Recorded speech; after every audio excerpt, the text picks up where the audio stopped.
Ernakulam Pookkattupadi Korangad plastic ഗോഡൌണിന് തീപിടിച്ചിട്ടുണ്ട്. പുലർച്ചെ 4 മണിയോടെയാണ് തീപിടുത്തമുണ്ടായത്. ഫയർഫോഴ്സ് എത്തി തീ അണയ്ക്കാനുള്ള ശ്രമം ഇപ്പോഴും തുടരുകയാണ്. എസ് ശ്യാംകുമാർ കൊച്ചിയിൽ നിന്ന് നൽകുന്നതിന്റെ കൂടുതൽ ശ്യാം, ഈ പൂക്കാട്ടുപടിക്കടുത്താണ് ഈ സ്ഥലം. എന്താണ് സംഭവിച്ചത്? ഈ തീ പടർന്നത് എങ്ങനെ എന്നൊക്കെയുള്ള വിവരങ്ങൾ അത് ഈ ഘട്ടത്തിൽ ലഭിക്കുന്നുണ്ടോ? ഇപ്പോഴത്തെ അവസ്ഥ എന്താണ്? എത്ര യൂണിറ്റോടെ ഉണ്ട് ഫയർഫോഴ്സ്? പ്രജിൻ, തീപിടുത്തത്തിന്റെ കാരണം വ്യക്തമല്ല.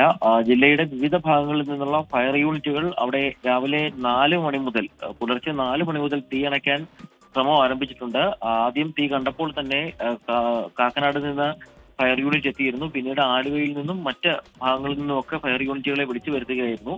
പ്ലാസ്റ്റിക് ഗോഡൌൺ ആണ്. കഴിഞ്ഞ 1 മാസം മുൻപും കാക്കനാട് സമീപം സമാനമായ രീതിയിൽ ഒരു പ്ലാസ്റ്റിക് ഗോഡൌണിന് തീ പിടിച്ചിരുന്നു. അതേപോലെ തന്നെയുള്ള ഒരു തീപിടുത്തമാണ് ഉണ്ടായത്. വളരെ വേഗത്തിൽ തീ ആളിപ്പടരുകയാണ് എന്നുള്ളതാണ് ഉദ്യോഗസ്ഥരിൽ നിന്നും പ്രദേശവാസികളിൽ നിന്നും നമുക്ക് ലഭിക്കുന്ന വിവരം. നിലവിൽ തീ നിയന്ത്രണ വിധേയമായിട്ടില്ല.